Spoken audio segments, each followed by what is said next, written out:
Ta façon d'être les déconcerte parce qu'elle brise la logique avec laquelle ils ont appris à survivre, s'endurcir pour ne pas ressentir, se fermer pour ne pas perdre, se méfier pour ne pas souffrir. Et toi, sans dire un mot, tu leur démontres qu'il existe une autre manière d'être au monde. Ton cœur les incommode parce qu'ils ne rentrent pas dans leur moule. Il ne s'oxyde pas avec le temps et ne devient pas rugueux après chaque coup. Comme une lumière allumée dans une pièce où tous préfèrent la pénombre. Elle ne brûle pas, elle n'oblige pas, mais elle expose. Et il n'y a rien qui incommode plus que ce qui révèle ce que l'on a décidé de cacher. C'est pour cela qu'ils essaient de t'étiqueter, de te réduire, de te pointer du doigt, non pas parce que tu as fait quelque chose de mal, mais parce que ta présence leur rappelle ce qu'ils ont laissé derrière eux pour pouvoir avancer sans ressentir. Ils ne te critiquent pas par erreur ni par hasard. Ils t'observent, te mesurent, te testent. C'est comme quand quelqu'un essaie d'éteindre une bougie avec des mots en soufflant de loin, sans oser s'approcher vraiment. Ils pointent tes gestes, exagèrent tes réactions, questionnent tes intentions, parce qu'ils ne savent pas comment éteindre ce que tu irradies. Et ce que tu irradies n'est ni bruit ni arrogance, c'est de la cohérence. Tu dis ce que tu ressens ce que tu dis et tu agis depuis un endroit qui ne négocie pas son essence. Pour celui qui vit divisé intérieurement, c'est une menace silencieuse. Dans le quotidien, cela se remarque, des commentaires déguisés en blagues, des conseils que personne n'a demandé, des regards qui pèsent plus qu'une insulte directe. Ils essaient de te faire douter de toi comme celui qui secoue une boussole en espérant qu'elle perde le nord. Mais ton cœur, bien que fatigué, continue d'indiquer la même direction, non pas parce que tu es têtu, mais parce que tu sais qui tu es quand personne ne te regarde. Et cela ne s'apprend pas dans les livres, ni ne se copie sur les autres. Cela se construit en traversant des tempêtes, sans permettre que la boue ne devienne un foyer. Et voici la partie que peu osent accepter. Ce qui éveille les attaques, ce ne sont pas tes blessures, c'est ta lumière intacte. Ce n'est pas ce que tu as perdu, c'est ce que tu as conservé. Chaque fois que tu continues d'être humain là où d'autres sont devenus durs, tu actives quelque chose d'inconfortable en eux, quelque chose qu'ils ne peuvent ni contrôler ni imiter. Et cela commence à en dire beaucoup plus sur ton pouvoir que sur tes cicatrices, beaucoup plus sur ton impact que sur tes doutes. Parce que certaines personnes ne veulent pas te voir tomber. Ce qu'elles désirent réellement, c'est te voir changer, devenir comme elles, éteindre ton feu pour qu'il ne contraste pas avec leur obscurité. Et là se trouve le point culminant silencieux de tout cela, tu ne le feras pas. Et dans ce simple acte de demeurer, il y a une force qu'ils ne parviennent pas encore à mesurer. Il y a une solitude qui n'a rien à voir avec le fait d'être entouré de gens ou non. Une solitude qui apparaît même à des tables pleines et dans des conversations bruyantes. C'est la solitude de ceux qui semblent toujours aller bien, de ceux qui maintiennent le calme quand tout tremble, de ceux qui écoutent comme celui qui ouvre un parapluie pour que les autres ne se mouillent pas. Tu connais cette solitude parce que tu l'habites sans faire de bruit. Pendant que les autres déchargent leur poids, toi, tu deviens un appui, un mur ferme, ce point stable vers lequel tous reviennent quand le sol devient instable. Et personne ne se demande comment se sent le mur après avoir tant soutenu. Tu écoutes plus que tu ne parles. Tu comprends avant de juger. Tu donnes même quand l'air te manque. C'est comme être le phare sur une côte dangereuse. Tous regardent ta lumière pour ne pas s'échouer. Mais peu se demandent comment la structure résiste au coup constant des vagues. Peu demandent comment tu vas, car ils supposent que tu peux toujours tout supporter, que ta force est infinie, que ton silence est un signe d'équilibre et non de fatigue.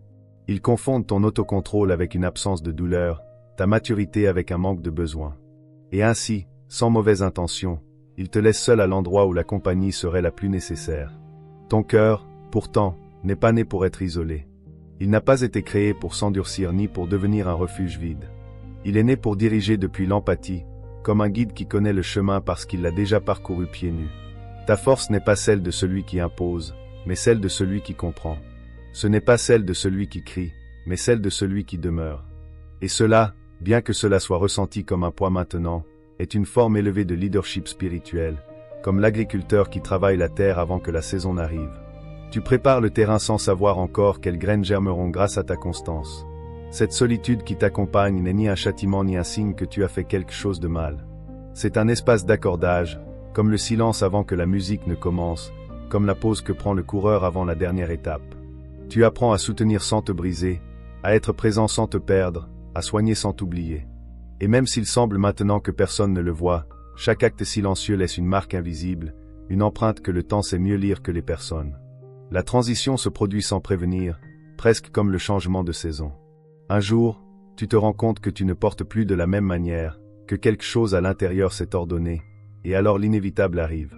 Quelqu'un commence à remarquer ce que tu as toujours donné sans applaudissement. Quelqu'un reconnaît la force tranquille que tu as maintenue quand personne ne regardait. Cette solitude qui pèse aujourd'hui prépare le moment exact où ta valeur cessera d'être invisible. Et quand cela arrivera, rien de ce que tu as livré en silence n'aura été vain. On t'a fait croire que ressentir autant était un problème, comme si l'intensité était une faille du système et non une capacité avancée. Très tôt, on t'a insinué que tu devrais baisser le volume, que tout ne se ressent pas ainsi, que tu exagères, mais la vérité est autre, une vérité qui ne se dit pas souvent à voix haute. Ton cœur perçoit des choses que d'autres ne voient pas parce qu'il fonctionne comme un instrument accordé dans un monde habitué au bruit, où beaucoup n'entendent que du son. Toi, tu distingues la mélodie et aussi la note qui détonne. Ce n'est ni de la magie ni de la folie. C'est une sensibilité éveillée, c'est une attention profonde à ce qui bouge sous la surface. Tu perçois les énergies comme celui qui sent le changement de climat avant que le ciel ne s'assombrisse. Tu remarques les intentions non par ce qu'ils disent, mais par ce qu'ils ne disent pas, par la pause trop longue, par le sourire qui n'atteint pas les yeux. Tu captes des changements subtils, ces petits décalages qui annoncent que quelque chose se prépare, tout comme l'odeur de la terre quand elle se prépare pour la pluie. C'est pour cela que tu vois venir les choses avant. C'est pour cela que ton intuition devance les faits. Ce n'est pas que tu sois négatif ou méfiant, c'est que ta perception a une étape d'avance, lisant des signes que d'autres ignorent parce qu'ils vont trop vite ou sont trop fermés. Et bien sûr, c'est pour cela aussi que ce qui laisse les autres indifférents te fait mal. Tandis que certains passent par-dessus les situations comme celui qui marche avec des bottes épaisses, toi, tu vas pieds nus, ressentant chaque pierre, chaque changement de température. Ce qui, pour les autres, est un commentaire sans importance et pour toi une vibration qui reste résonante. Non pas parce que tu ne sais pas poser de limites, mais parce que ton cœur ne fonctionne pas en mode superficiel, il fonctionne en profondeur. Et dans la profondeur, tout se ressent plus, mais tout est aussi plus réel. Tu n'es pas brisé, même si on te l'a parfois fait croire. Tu n'as besoin ni de réparation ni de correction. Tu es accordé comme une horloge qui marque le temps avec précision tandis que d'autres avancent par coups d'intuition maladroite. Le problème n'a jamais été ta sensibilité, mais l'environnement qui ne sait pas quoi faire de quelqu'un qui voit, ressent et comprend avant que les choses ne deviennent évidentes. Et il arrive un point crucial, silencieux mais décisif, où tu comprends cela vraiment, non seulement avec la tête, mais avec le corps et l'âme. Quand tu comprends que ton cœur n'est pas fou, mais éveillé, quelque chose se réajuste à l'intérieur. Tu arrêtes de demander la permission d'être qui tu es et tu commences à marcher avec l'assurance de celui qui sait que sa manière de ressentir n'est pas une erreur, mais un guide. Et cet éveil, une fois qu'il se produit, ne peut plus s'éteindre. Il y a un moment qui n'arrive ni avec du bruit ni avec des annonces, un instant si silencieux qu'il pourrait être confondu avec de la fatigue, mais qui est en réalité une décision. Cela ne se produit pas au milieu du chaos, mais après, quand le corps ne veut plus fuir et que l'âme s'assoit face à elle-même comme celui qui regarde le feu jusqu'à le comprendre. C'est le moment où tu arrêtes d'échapper à ce que tu ressens, non pas parce que cela ne fait plus mal, mais parce que tu comprends que courir ne fait que rallonger le chemin. C'est comme arrêter de boucher une fuite et décider de monter sur le toit sous la pluie. Inconfortable, oui, mais nécessaire pour que la maison ne continue pas de s'abîmer de l'intérieur. Là, quelque chose change de façon presque imperceptible. Ton cœur, qui saignait auparavant vers l'extérieur en cherchant la compréhension, commence à se recueillir, à fermer ses bords comme une blessure qui trouve enfin de l'air propre. Il ne s'éteint pas, il ne s'endurcit pas par ressentiment, il se fortifie par intégration. C'est comme le bois qui passe par le feu, il ne perd pas son essence, mais devient plus résistant, moins vulnérable à la rupture au premier coup. La lumière que tu portes ne s'éteint pas, elle se concentre, et cette concentration est ce qui la rend plus puissante. Tu ne deviens pas froid, même si certains le confondent. Tu ne perds pas la capacité d'aimer ni de ressentir. Ce qui change, c'est la direction de ton énergie. Tu arrêtes de t'offrir à qui ne sait pas te soutenir. Tu arrêtes d'expliquer ta profondeur à qui n'écoute que la surface. Tu deviens inébranlable comme le fleuve qui a appris à couler entre les rochers sans perdre son cours. Comme la montagne qui ne bouge pas à chaque vent parce qu'elle connaît déjà son centre. Tu restes sensible, mais maintenant avec une structure. Tu restes ouvert, mais avec des limites qui ne négocient pas ta paix. Et cela, ce changement interne, personne ne l'a vu venir, car ceux qui te regardaient pensaient que ta force résidait dans la résistance à la douleur, pas dans sa transformation.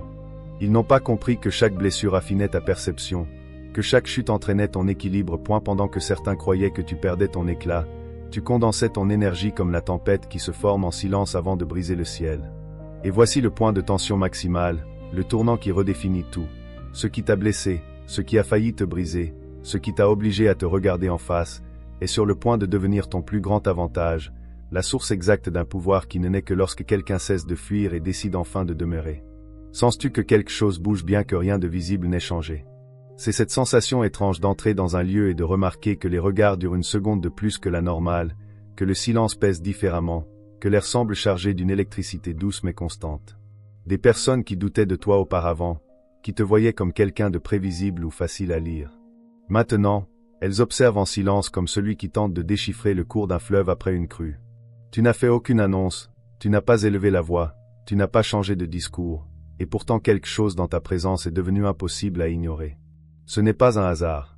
Ton cœur a changé de fréquence, tout comme une radio qui cesse de capter le bruit et commence à recevoir un signal clair. Quand tu as intégré ce qui faisait mal et que tu as cessé de fuir, ton énergie a cessé de se disperser. Avant, elle s'échappait en explications, en tentative de plaire, en silences inconfortables. Maintenant, elle reste centrée, ferme, cohérente. Et cela se remarque, non pas parce que tu deviens plus grand vers l'extérieur, mais parce que tu es devenu plus solide à l'intérieur. Comme le sol après la pluie, il ne soulève plus de poussière à chaque pas. Quand quelqu'un avec un cœur ainsi s'éveille, l'entourage le ressent même s'il ne sait pas y mettre un nom. C'est comme quand la pression atmosphérique change avant une tempête.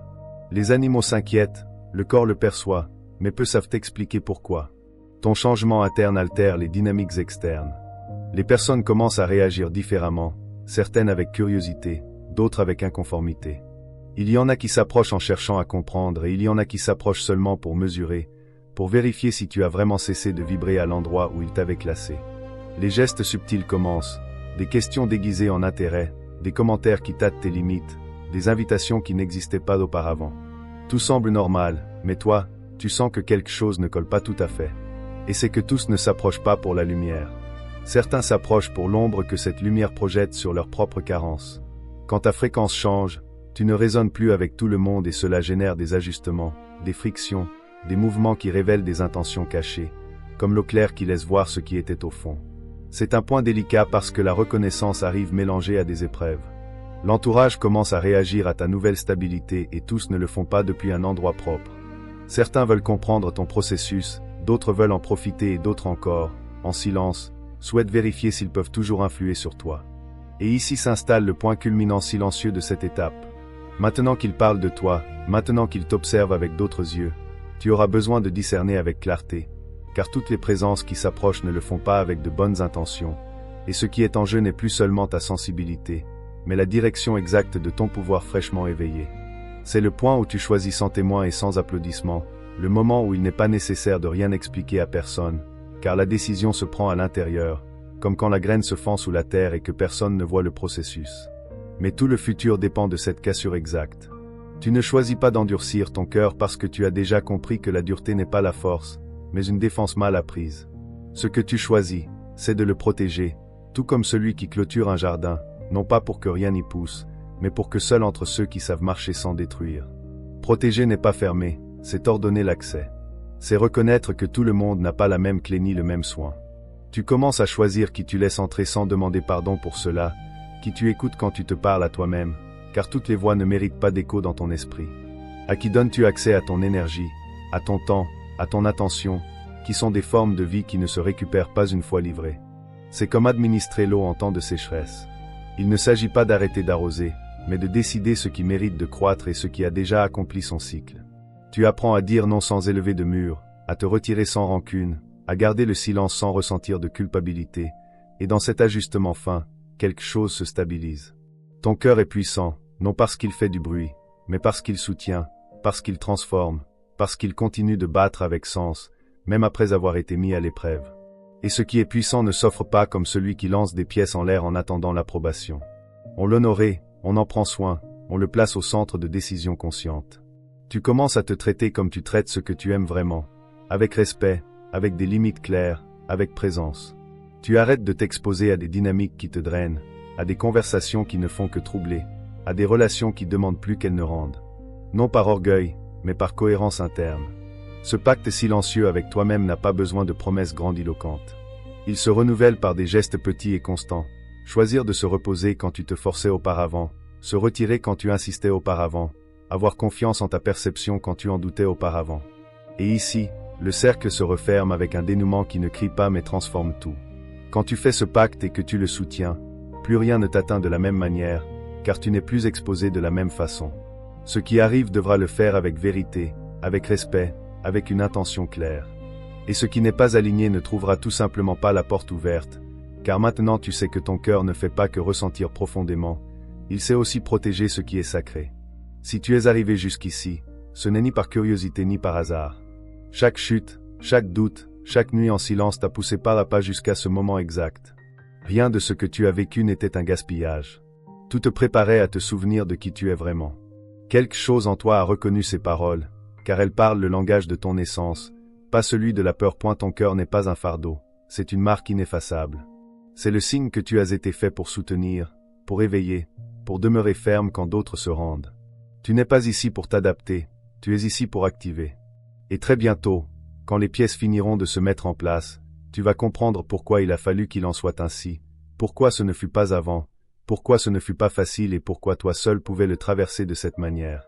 Si ces mots ont résonné en vous et que vous ressentez l'envie de soutenir ce sanctuaire de réflexion, vous pouvez utiliser le bouton Super Thanks juste en dessous de la vidéo. Ce n'est pas seulement un don, c'est un message direct pour me dire que ce contenu a de la valeur à vos yeux. Cela m'aide à garder cette fenêtre ouverte et à continuer de transformer notre sensibilité en une force inébranlable. Merci d'être cette lumière qui permet à la chaîne de continuer à briller. Cela ne s'arrête pas ici, cela commence maintenant. Si tu sens que cela s'est adressé directement à toi, écris 99, fais-le avec conviction, car parfois nommer ce que l'on est à haute voix est le premier acte de pouvoir absolu.